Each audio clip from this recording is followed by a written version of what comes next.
What's up, nerds? It's MTG Man back. It's been a while, and today I'm bringing you Myra the Magnificent.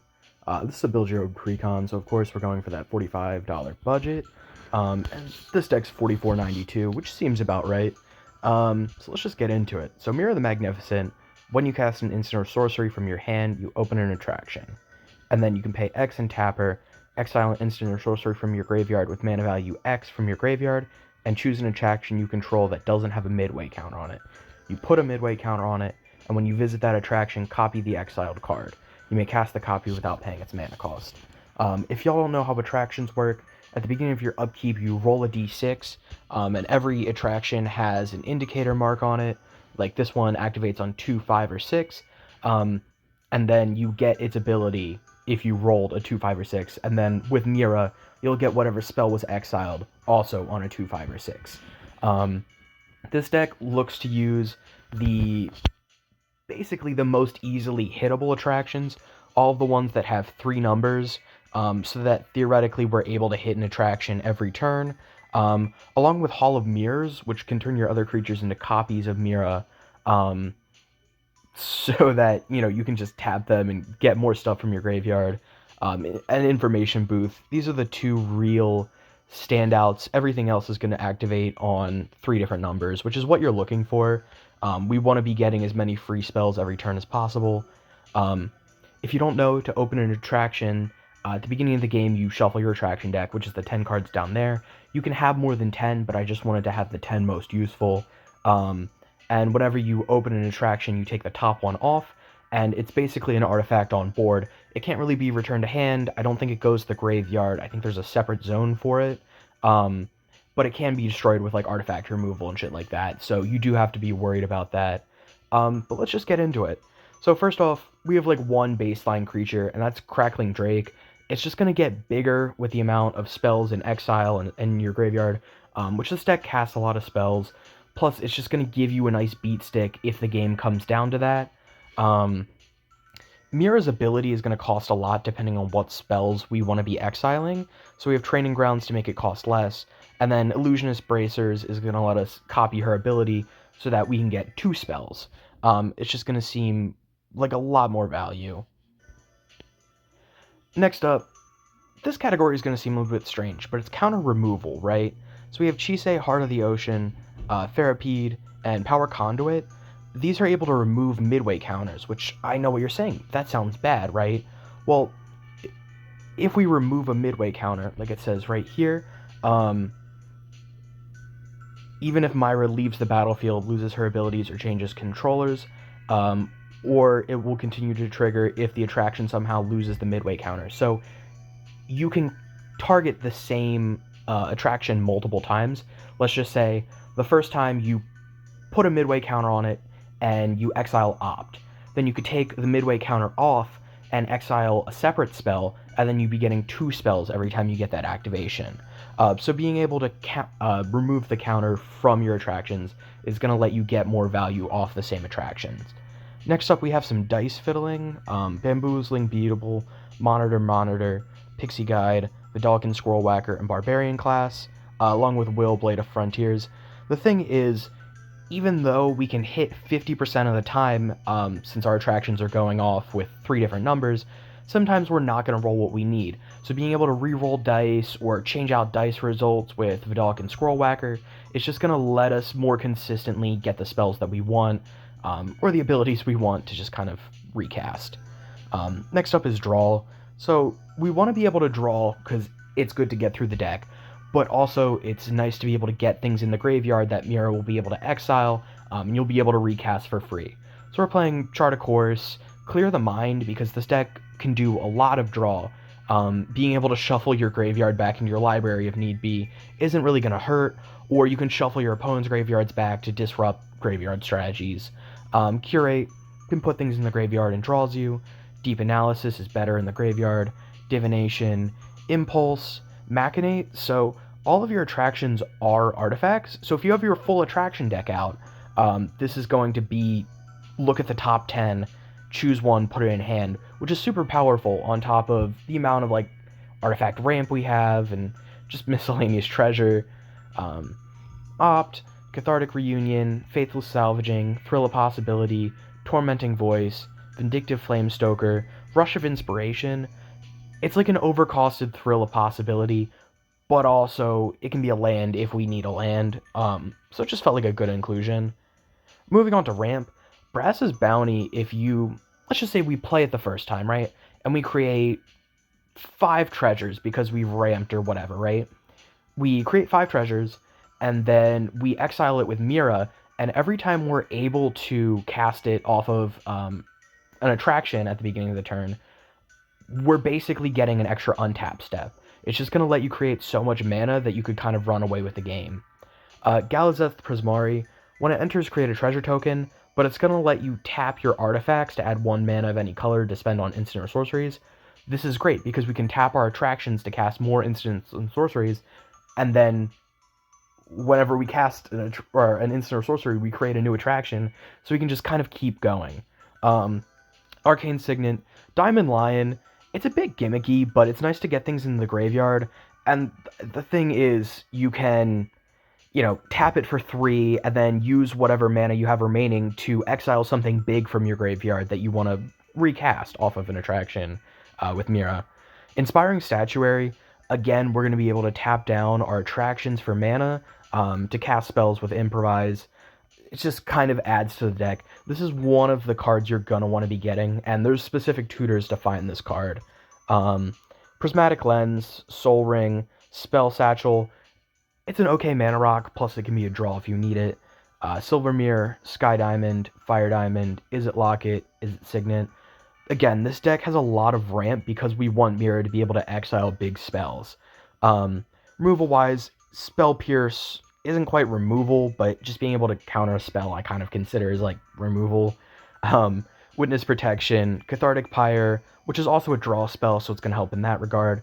Chaos Warp, Fire Prophecy, which again is also kind of draw, so it'll help. The deck does a fair bit of drawing, so hopefully you'll get to your removal spells. Removal is definitely not the top priority of the deck. Spell payoffs, we have Erebor Flamesmith, Fiery Inscription, Firebrand Archer, Guttersnipe, and Thermo-Alchemist. You're going to be trying to cast a lot of spells, plus if you're able to get multiple triggers off of your attractions, you could be casting like 2 or 3 extra spells a turn, and the damage will add up. There's also possibly ways to take infinite turns and cast infinite spells, so this could just be how you win a game. Tutors-wise, we have Ethereal Usher, which is going to let us transmute it and search for any card with the same converted mana cost. So this one, we transmute it for 3, we find a 6 cost card, and I think the card I had in mind was, we'll get to it in a second. But we also have Loyal Inventor, Trophy Mage, and Reckless Handling, so that we're able to get something like Inspiring Statuary, so we can cast more spells. Next up, win cons, kind of. So Command Performance is going to let you choose 2. Opening an attraction and rolling to visit your attraction is going to be the best. Here's the thing. If you're able to fuddle with the dice enough, like you have a Barbarian Class out, right? Where is it? And if you would roll 1 or more dice, you roll that many plus 1 and ignore the lowest roll, right? And let's just say, theoretically, that's going to help you just keep re-rolling. I think eventually you could cast Command Performance infinite times, because let's say we roll attractions for turn and we get like a 5 and a 6. I mean, sure, we have to ignore the lowest roll, but as long as we're on something like Storybook Ride, which is going to trigger off a 5 or a 6, we ignore the lowest, we get to recast Command Performance again, and then we just keep going over and over, possibly casting infinite spells and killing an opponent off with like Thermo-Alchemist or something like that. Cut Your Losses, I thought, was just kind of strong. Being able to cast it multiple times, you can definitely cut down your opponent's libraries. It's definitely kind of mean. Inevitable Betrayal, you can just tap Myra to put this on an attraction because it has no mana cost, and you'll get to take an opponent's creature from their library every turn, which is pretty busted, I would say. Next up, Karn's Temporal Sundering, Part the Waterveil, Savor the Moment, Time Stretch, Walk the Aeons. You could, theoretically, if you're playing the game correctly, take infinite turns.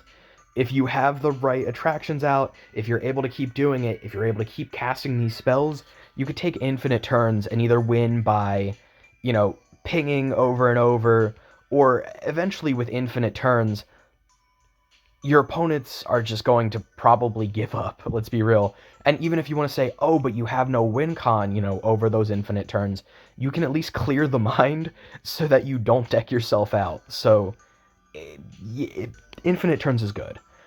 Mind's Desire, you're going to have a good storm count if you're able to cast multiple spells. If you notice, a lot of the attractions I chose trigger on like 2 or 6. Well, a lot of them trigger on 2, 5, or 6, but I mean, if you are having multiple trigger at once, you can have Mind's Desire, I guess either at the top or the bottom of the stack, I forget how that works, and just get a high storm count so you can cast a bunch of free spells. River's Rebuke, I just thought would be really annoying. Being able to wipe one opponent's board every turn, like, all your shit's gone, and then you take your next turn, all your shit's gone. Like, it would just be so annoying that it felt like an auto-include. Feedback Bolt, this one's a little bit 50-50. It deals damage to target player equal to the number of artifacts you control. If you have your full attraction board out, that's 10. So it's kind of like a 10 damage burn that you could just do repeatedly if you have the right cards. And that felt pretty strong for the deck. Land-wise, we're playing Command Tower, Cryptic Caves for draw, Frostboil Snarl, Temple of Epiphany, Islands, Mountains, and then the attractions, Bumper Cars, mostly just because it can hit all 3, Drop Tower because it hits all 3, Ferris Wheel because it hits all 3, Fortune Teller hits all 3, and just scrying 1 isn't a bad ability. As I mentioned with Hall of Mirrors, you can turn all of your other creatures into Myra, and then just start tapping them down to, exile a bunch of spells. Information Booth, I just like the ability to draw an extra card, possibly. Kitty Coaster, it's okay, it'll bump up your creatures if need be. Pick a Beeble, not really important. Spinny Ride, can tap a creature an opponent controls, which isn't really a bad option. It'll make combat easier. And then Storybook Ride, this is another one that I think is really strong. First off, it hits on 2, 5, or 6, which is really good for the deck, being able to hit all 3. But also exiling the top X cards of your library, where X is the number of attractions you visited, and you can play those cards this turn, is just going to let you get more spells to cast, and it's just going to keep fueling the deck. That being said, I think this is probably a keepable hand.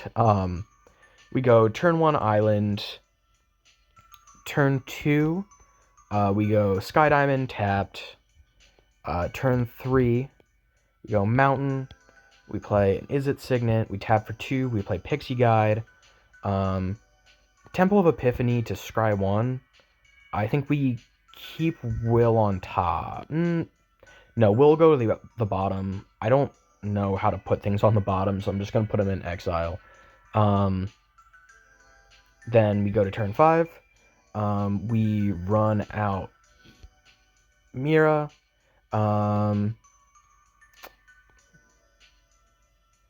We play an island for turn. We play Inspiring Statuary. And then at this point, I guess Karn's Temporal Sundering, take an extra turn. We would create an attraction. So let's do that. I don't know how to access the sideboard, but we'll call this an attraction that hits on 2, 5, or 6. And then we move to our extra turn. So not even turn 7. This is just an extra turn. And then we would activate Myra's ability to exile Karn's Temporal Sundering on top of our attraction. So next time we roll, we get to do more.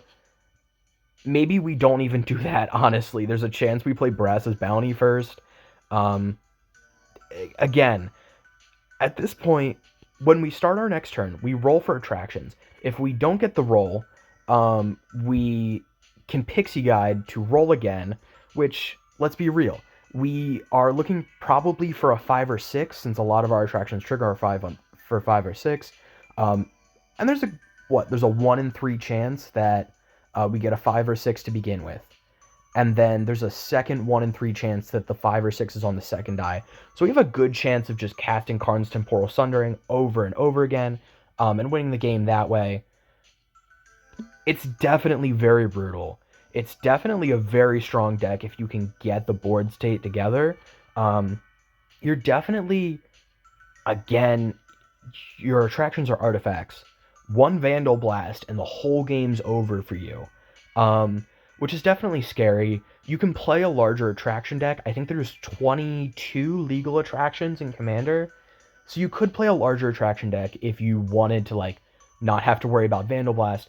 But then most other attractions are only hitting on 2 numbers, and you're kind of taking down your consistency.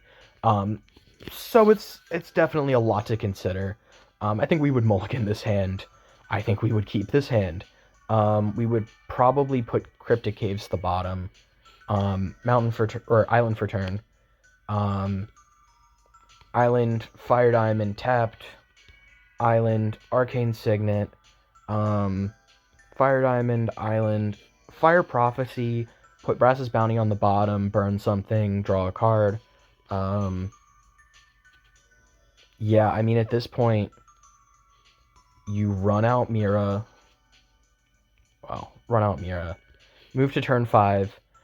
We play Savor the Moment, so we get to take an extra turn, but we skip the untap step of that extra turn. When we cast that, we get to create an artifact, or we get to create an attraction. And then we would tap Myra to put it on the attraction.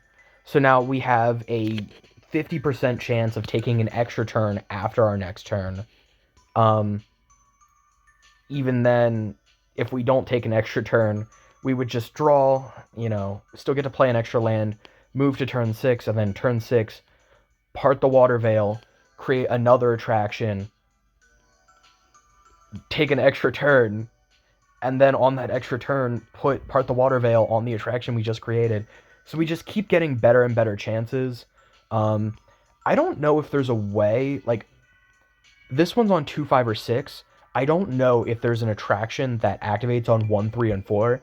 Theoretically, you could have perfect coverage if you found an attraction like that, because then no matter what you roll, you'd be taking an extra turn. That's definitely something you could look into.